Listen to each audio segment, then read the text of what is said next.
बिस्मिल्लाहिर्रहमानिर्रहीम। अस्सलामुअलैकुम बेटे। आज का हमारा टॉपिक है principle of conservation of momentum. Last lecture में हमने न्यूमेरिकल प्रॉब्लम को रीड किया था। आज का जो हमारा टॉपिक है वो है principle of conservation of momentum. आज हम रीड करेंगे कि basically principle of conservation of momentum होता क्या है। ये हमारे पास एक इम्पोर्टेंट जो है वो लॉन्ग क्वेश्चन है। ये लॉन्ग क्वेश्चन के अकॉर्डिंग पूछा जाता है कि what is the explain principle of conservation of momentum. Okay आज हम प्रिंसिपल ऑफ कंजर्वेशन मोमेंटम को रीड करेंगे। हमने पिछला एक टॉपिक रीड किया था जो कि हमारे पास क्या था, momentum and impulse. Quantity of motion को हम किस में रीड करते थे, मोमेंटम में। तो आज जो हमने टॉपिक पढ़ना है उसमें भी हम मोशन को ही रीड करते हैं। तो सबसे पहले जो है principle of conservation of momentum की डिफाइन को डिस्क्राइब करूंगी। बट डिफाइन को डिस्क्राइब करने से पहले इसमें कुछ ऐसी वर्डिंग है जिनका पता होना आपको जरूरी है। वो सबसे पहले जो है वो मैं आप लोगों के साथ डिस्कस करना चाहूंगी कि व्हाट इज सिस्टम। अब सिस्टम क्या होता है, जिस जगह पर या कोई ऐसी ऐसी हमारे पास एक ऐसा सिस्टम जिसमें हमारे पास दो या दो से ज्यादा ऑब्जेक्ट हो। ऑब्जेक्ट का मतलब क्या होता है, कोई भी चीज। फिजिक्स में ऑब्जेक्ट को हम क्या कहते हैं कि किसी भी चीज को हम किसकी कैटेगरी में लेते हैं, ऑब्जेक्ट की कैटेगरी में लेते हैं। The collection of objects is known as system. कोई भी सिस्टम हमारे पास तब होगा जिसमें हमारे पास किस चीज का कलेक्शन होगा, किसका, ऑब्जेक्ट का। ओके अब एक और उसमें वर्ड आता है डिफाइन में, वो है आइसोलेटेड सिस्टम। अगर उस कलेक्शन पे या उस सिस्टम पे कोई फोर्स एक्ट नहीं करती, फोर्स का मतलब जो हम कोई फोर्स लगाते हैं, कोई बैरूनी फोर्स।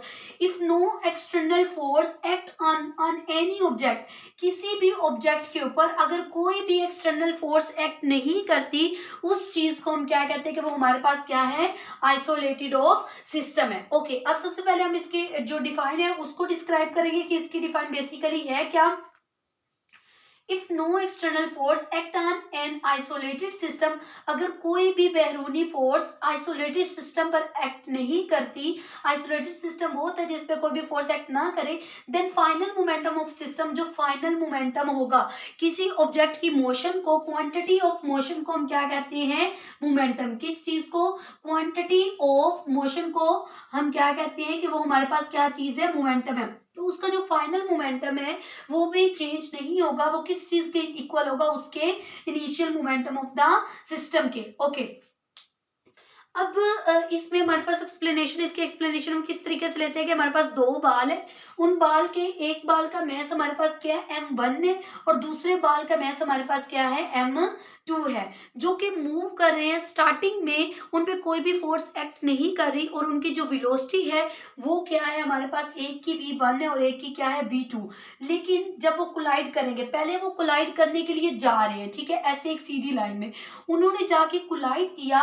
बट आफ्टर कोलाइड, जब उन्होंने कोलाइड कर लिया, देन उसकी वेलोसिटी क्या बन जाती है, v1 का कॉम्प्लीमेंट एंड v2 का कॉम्प्लीमेंट। फिर उसकी क्या होती है वेलोसिटी, हमारे पास v1 का कॉम्प्लीमेंट एंड v2 का कॉम्प्लीमेंट। अब हम क्या लेते हैं, जो हमारे पास पहला बाल है उसका मैस, हमारा हम बाल की इसमें एग्जांपल ले लेते हैं।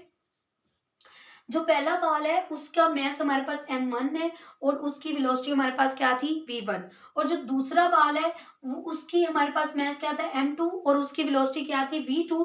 और वो एक जब वो मूव करते हैं, जब उनकी बिफोर कोलाइजन, मतलब अभी वो टकराए नहीं है, कोलाइड करने से पहले वो रेस्ट में पड़े हुए हैं, वो जो रेस्ट में पड़े हुए हैं तब उनकी ये हमारे पास क्या थी, ये वाला मोमेंटम था। इस मोमेंटम को हम किसकी कैटेगरी में लेते हैं कि ये हमारे पास कौन से मोमेंटम है, इसका इनिशियल मोमेंटम। जब उस पे कोई फोर्स एक्ट करेगी या आफ्टर द कोलाइजन, उसकी हमारे पास ये हो जाएगी वेलोसिटी v1 एंड v2।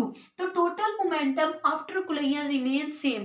पहले वाला और बाद वाला दोनों का जो मोमेंटम है वो दोनों क्या रहेंगे, सेम रहेंगे। अब दोबारा से जरा इसके डिफाइन देखेंगे। If no external force act on an isolated system, अगर कोई भी बाहर वाली फोर्स किसी भी सिस्टम पर एक्ट नहीं करती, देन हमारे पास क्या होगा, देन फाइनल मोमेंटम। मोमेंटम क्या होता है, क्वांटिटी ऑफ मोशन को हम क्या बोल देते हैं कि वो हमारे पास क्या है, मोमेंटम है of system equal to initial momentum. वो किस चीज के इक्वल होगा, उसके इनिशियल मोमेंटम के इक्वल होगा। उस चीज को हम क्या कहते हैं कि वो हमारे पास क्या है, principle of conservation of momentum है। फिर आप इसको अपनी वर्डिंग में थोड़ा सा डिस्क्राइब करते हैं कि दो बाल हैं, उनके मैसेज हमारे पास, एक का हमारे पास m1 है, दूसरे का हमारे पास क्या है, m2 है, जो कि मूव कर रहे हैं किस वेलोसिटी से, v1 एंड v2 से। जब उन्होंने कोलाइड किया दोनों ने आपस में, देन आफ्टर उसकी कोलिजन जो वेलोसिटी थी वो v1 का कॉम्प्लीमेंट बन गई और v2 का, लेकिन टोटल मोमेंटम दोनों की मोशन हमारे पास आफ्टर द कोलिजन भी क्या रहेगी, सेम रहेगी। उस चीज को हम क्या कहते हैं, principle of conservation of momentum. Okay बेटे, उम्मीद करती हूँ कि आज का टॉपिक आपको अच्छे से क्लियर हो चुका होगा। Thanks for watching my video. जज़ाकिल्लाह। अल्लाह हाफिज फी ईमान।